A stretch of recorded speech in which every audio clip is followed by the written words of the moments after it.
बीते कुछ दिन प्राकृतिक आपदाओं के कारण चिंता और परेशानी से भरे रहे हैं।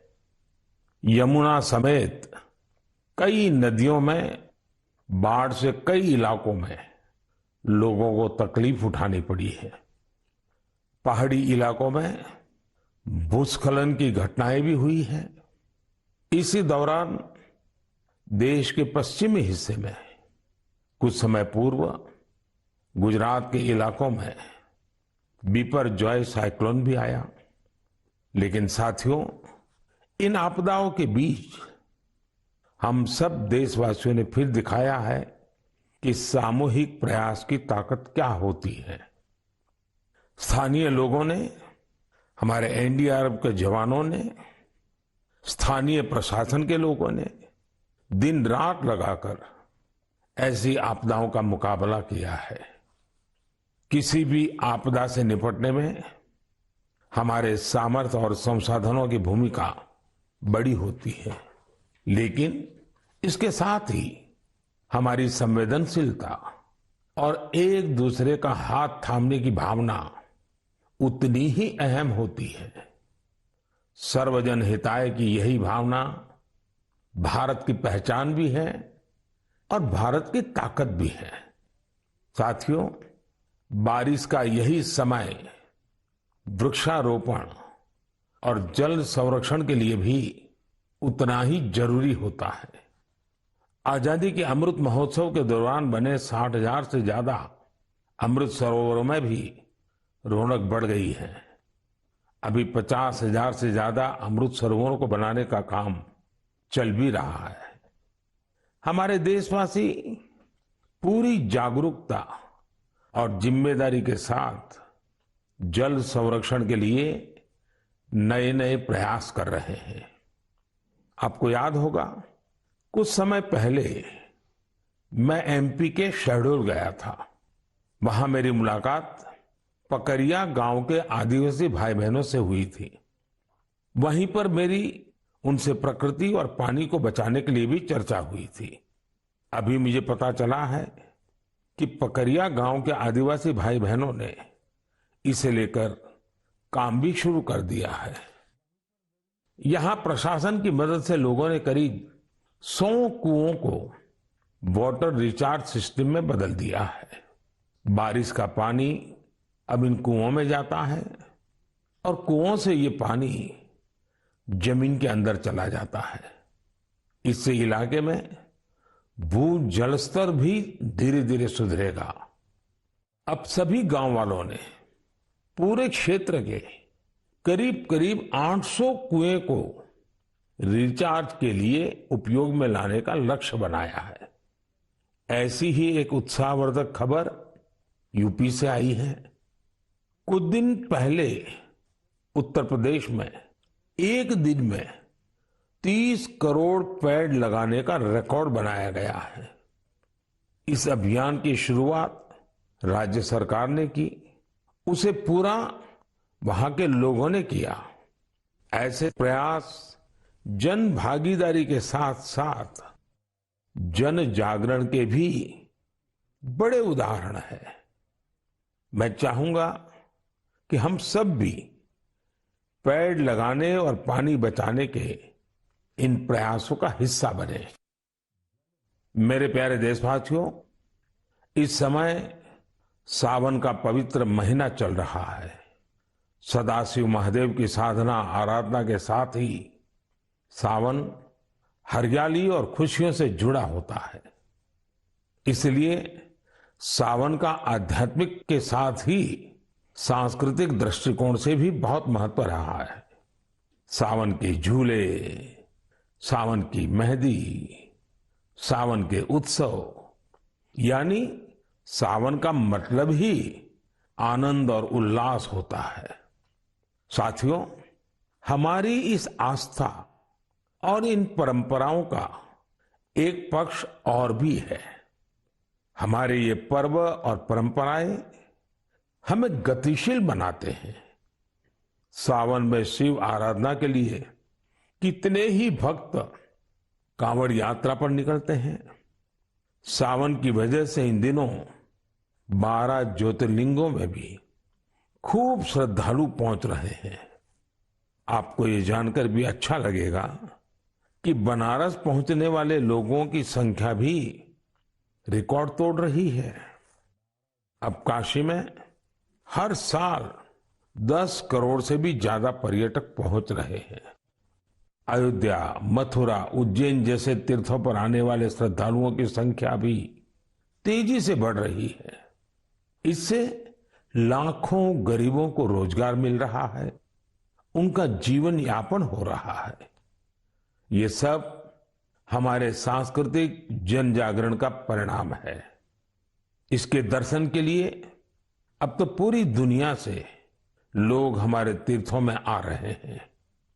मुझे ऐसे ही 2 अमेरिकन दोस्तों के बारे में पता चला है जो कैलिफोर्निया से यहां अमरनाथ यात्रा करने आए थे। इन विदेशी मेहमानों ने अमरनाथ यात्रा से जुड़े स्वामी विवेकानंद के अनुभवों के बारे में कहीं सुना था। उससे उन्हें इतनी प्रेरणा मिली कि खुद भी अमरनाथ यात्रा करने आ गए। ये इसे भगवान भोलेनाथ का आशीर्वाद मानते हैं। यही भारत की खासियत है कि सबको अपनाता है, सबको कुछ न कुछ देता है। ऐसी ही एक फ्रेंच मुल्क की महिला है शार्लोट शोपा। बीते दिनों जब मैं फ्रांस गया था तो इनसे मेरी मुलाकात हुई थी। शार्लोट शोपा एक योगा प्रैक्टिशनर है, योगा टीचर है और उनकी उम्र 100 साल से भी ज्यादा है। वो सेंचुरी पार कर चुकी है। वो पिछले 40 साल से योग प्रैक्टिस कर रही हैं। वो अपने स्वास्थ्य और 100 साल की इस आयु का श्रेय योग को ही देती है। वो दुनिया में भारत के योग विज्ञान और इसकी ताकत का एक प्रमुख चेहरा बन गई है। इनसे हर किसी को सीखना चाहिए।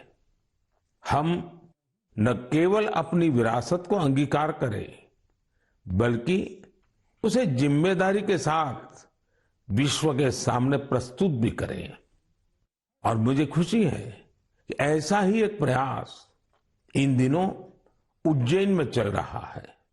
यहां देश भर के 18 चित्रकार पुराणों पर आधारित आकर्षक चित्रकथाएं बना रहे हैं।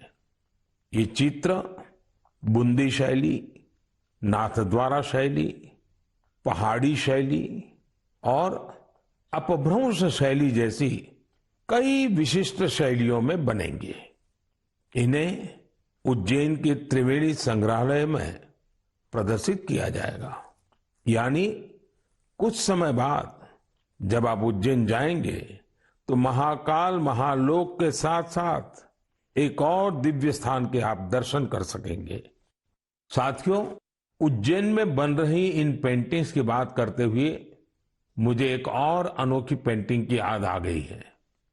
ये पेंटिंग राजकोट के एक आर्टिस्ट प्रभात सिंह मोडभाई बरहाट जी ने बनाई थी। ये पेंटिंग छत्रपति वीर शिवाजी महाराज के जीवन के एक प्रसंग पर आधारित थी। आर्टिस्ट प्रभात भाई ने दर्शाया था कि छत्रपति शिवाजी महाराज राज्याभिषेक के बाद अपनी कुलदेवी तुलजा माता के दर्शन करने जा रहे थे तो उस समय क्या माहौल था। अपनी परंपराओं, अपनी धरोहरों को जीवंत रखने के लिए हमें उन्हें सहेजना होता है, उन्हें जीना होता है, उन्हें अगली पीढ़ी को सिखाना होता है। मुझे खुशी है कि आज इस दिशा में अनेकों प्रयास हो रहे हैं। मेरे प्यारे देशवासियों, कई बार जब हम इकोलॉजी, फ्लोरा, फोना, बायोडायवर्सिटी जैसे शब्द सुनते हैं तो कुछ लोगों को लगता है कि ये तो स्पेशलाइज्ड सब्जेक्ट है, इनसे जुड़े एक्सपर्ट के विषय हैं।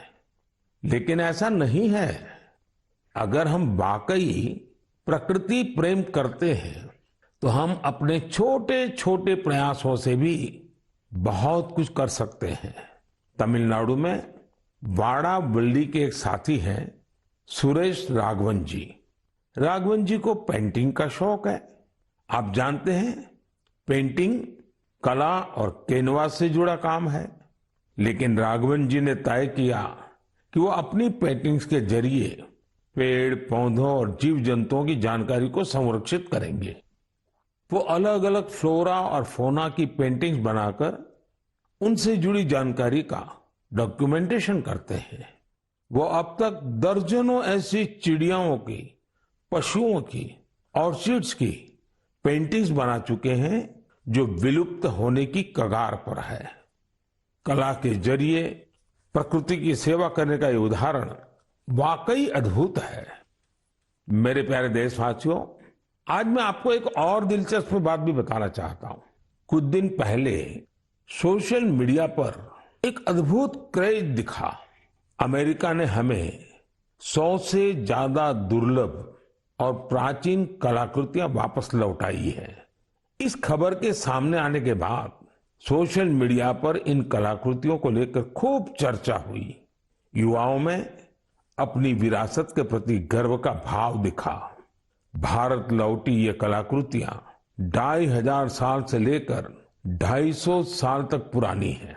आपको यह भी जानकर खुशी होगी कि इन दुर्लभ चीजों का नाता देश के अलग अलग क्षेत्रों से है।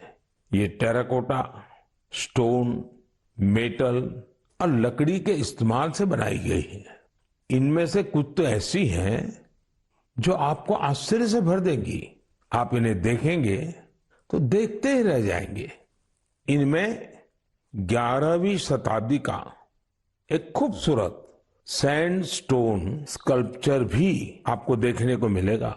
ये नृत्य करती हुई एक अप्सरा की कलाकृति है जिसका नाता मध्य प्रदेश से है।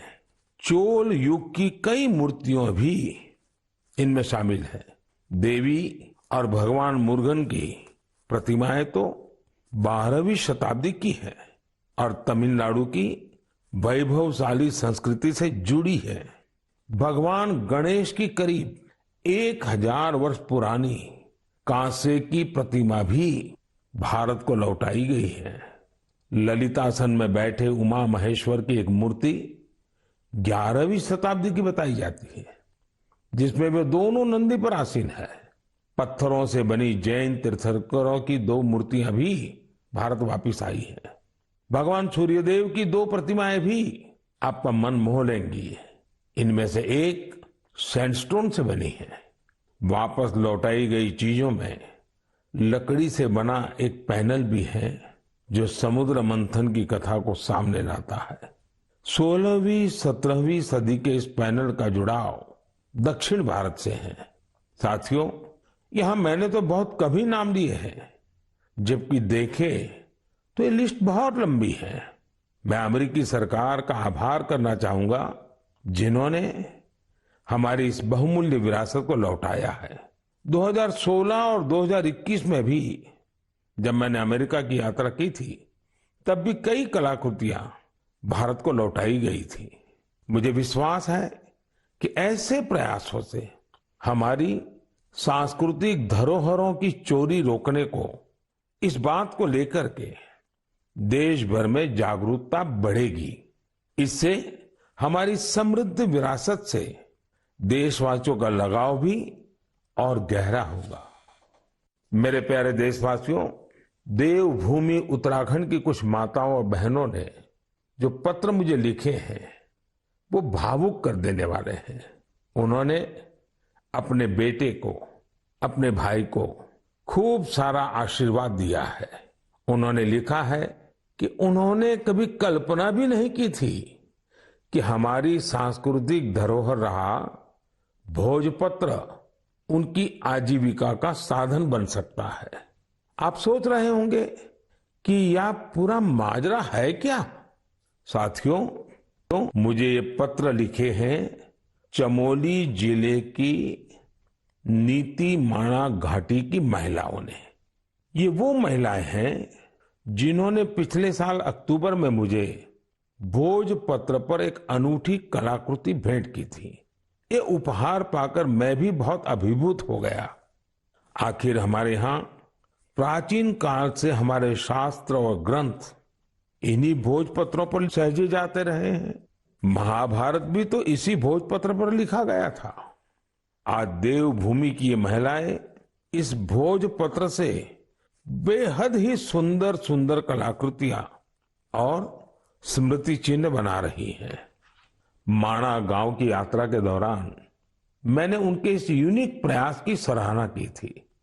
मैंने देवभूमि आने वाले पर्यटकों से अपील की थी को यात्रा के दौरान ज्यादा से ज्यादा लोकल प्रोडक्ट्स खरीदें। इसका वहां बहुत असर हुआ है। आज भोजपत्र के उत्पादों को यहां आने वाले तीर्थयात्री काफी पसंद कर रहे हैं और इसे अच्छे दामों पर खरीद भी रहे हैं। भोजपत्र की यह प्राचीन विरासत उत्तराखंड की महिलाओं के जीवन में खुशहाली के नए नए रंग भर रही है।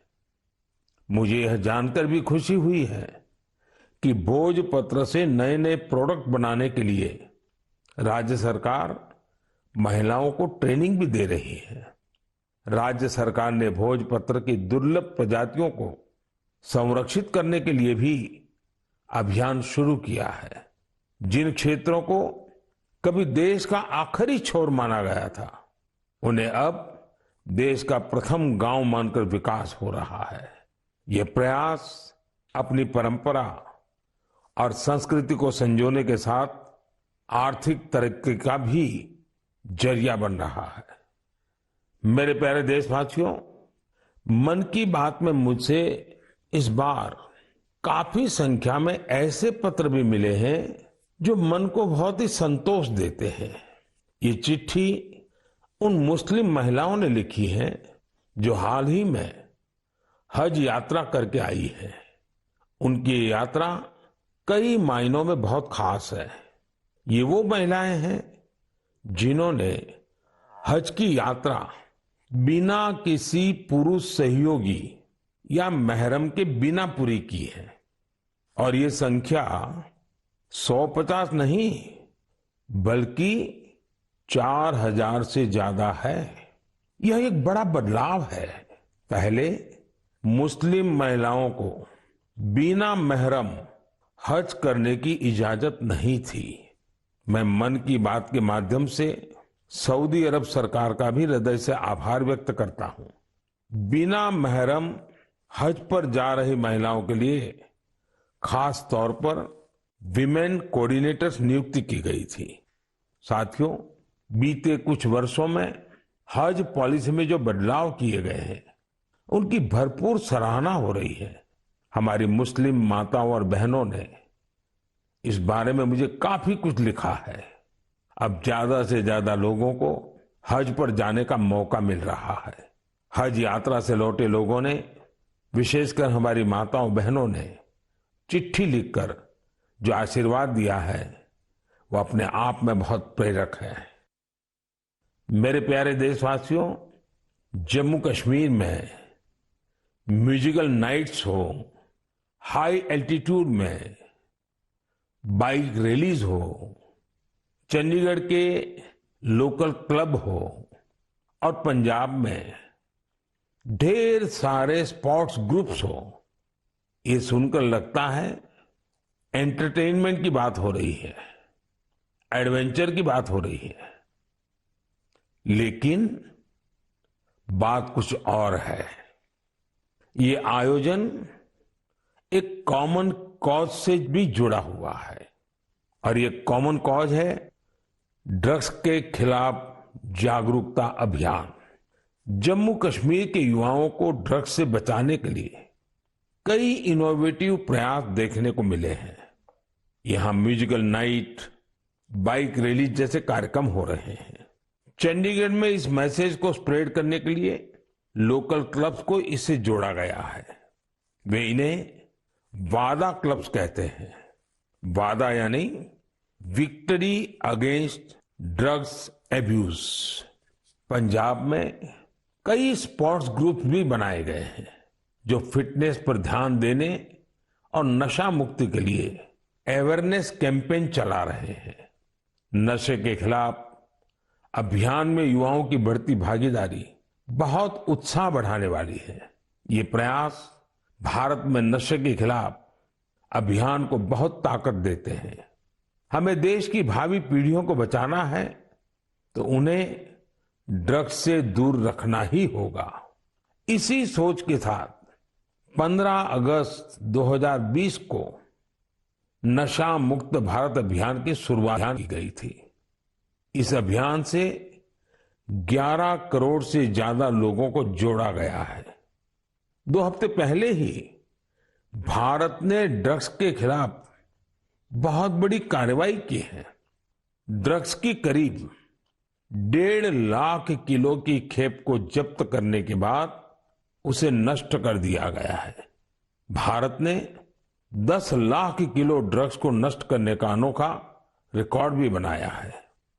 इन ड्रग्स की कीमत 12,000 करोड़ रुपए से भी ज्यादा थी। मैं उन सभी की सराहना करना चाहूंगा जो नशा मुक्ति के इस नेक अभियान में अपना योगदान दे रहे हैं। नशे की लत न सिर्फ परिवार बल्कि पूरे समाज के लिए बड़ी परेशानी बन जाती है। ऐसे में यह खतरा हमेशा के लिए खत्म हो, इसके लिए जरूरी है कि हम सब एकजुट होकर इस दिशा में आगे बढ़े। मेरे प्यारे देशवासियों, जब बात ड्रग्स और युवा पीढ़ी की हो रही है तो मैं आपको मध्य प्रदेश की एक इंस्पायरिंग जर्नी के बारे में भी बताना चाहता हूं। ये इंस्पायरिंग जर्नी है मिनी ब्राजील की।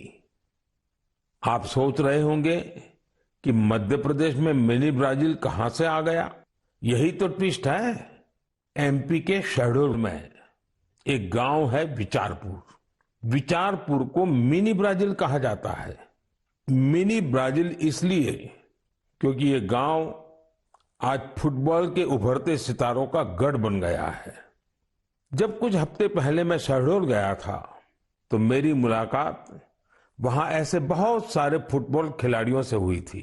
मुझे लगा कि इस बारे में हमारे देशवासियों को और खासकर युवा साथियों को जरूर जानना चाहिए। साथियों, विचारपुर गांव के मिनी ब्राजील बनने की यात्रा 2-2.5 दशक पहले शुरू हुई थी। उस दौरान विचारपुर गांव अवैध शराब के लिए बदनाम था, नशे की गिरफ्त में था। इस माहौल का सबसे बड़ा नुकसान यहां के युवाओं को हो रहा था। एक पूर्व नेशनल प्लेयर और कोच रईस अहमद ने इन युवाओं की प्रतिभा को पहचाना। रईस जी के पास संसाधन ज्यादा नहीं थे, लेकिन उन्होंने पूरी लगन से युवाओं को फुटबॉल सिखाना शुरू किया। कुछ साल के भीतर ही यहां फुटबॉल इतनी पॉपुलर हो गई कि विचारपुर गांव की पहचान ही फुटबॉल से होने लगी। अब यहां फुटबॉल क्रांति नाम से एक प्रोग्राम भी चल रहा है। इस प्रोग्राम के तहत युवाओं को इस खेल से जोड़ा जाता है और उन्हें ट्रेनिंग दी जाती है।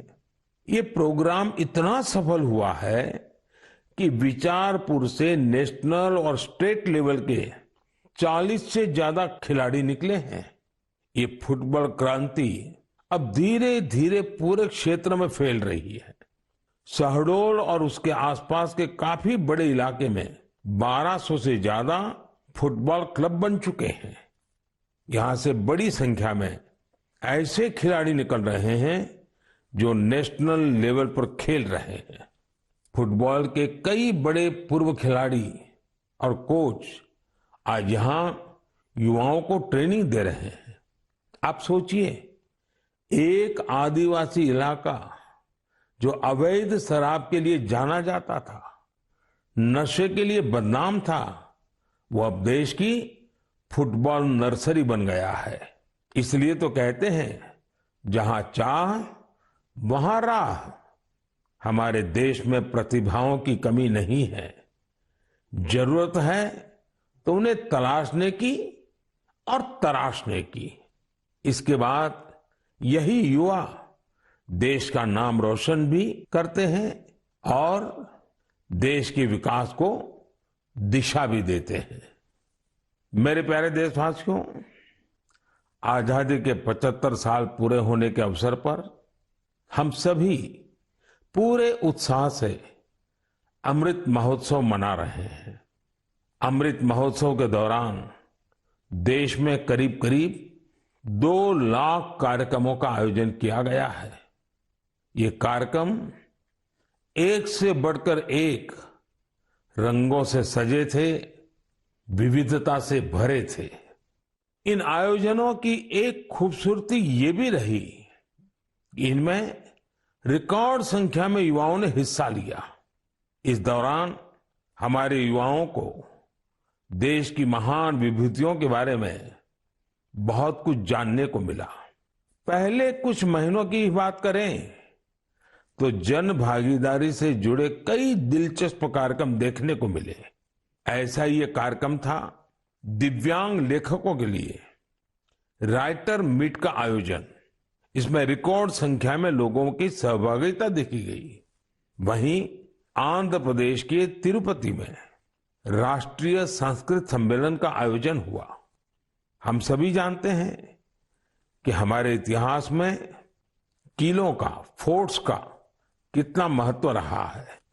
इसी को दर्शाने वाली एक कैंपेन किले और कहानियां यानी फोर्ट से जुड़ी कहानियां भी लोगों को खूब पसंद आई। साथियों, आज जब देश में चारों तरफ अमृत महोत्सव की गूंज है, 15 अगस्त पास ही है, तो देश में एक और बड़े अभियान की शुरुआत होने जा रही है। शहीद वीर वीरांगनाओं को सम्मान देने के लिए मेरी माटी मेरा देश अभियान शुरू होगा। इसके तहत देश भर में हमारे अमर बलिदानियों की स्मृति में अनेक कार्यक्रम आयोजित होंगे। इन विभूतियों की स्मृति में देश की लाखों ग्राम पंचायतों में विशेष शिलालेख भी स्थापित किए जाएंगे। इस अभियान के तहत देश भर में अमृत कलश यात्रा भी निकाली जाएगी। देश के गांव-गांव से, कोने-कोने से 7500 कलशों में मिट्टी लेकर ये अमृत कलश यात्रा देश की राजधानी दिल्ली पहुंचेगी। ये यात्रा अपने साथ देश के अलग अलग हिस्सों से पौधे लेकर भी आएगी। 7500 कलश में आई माटी और पौधों से मिलाकर फिर नेशनल वॉर मेमोरियल के समीप अमृत वाटिका का निर्माण किया जाएगा।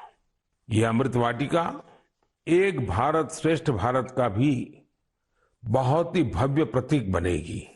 मैंने पिछले साल लाल किले से अगले 25 वर्षों के अमृतकाल के लिए पंच प्राण की बात की थी।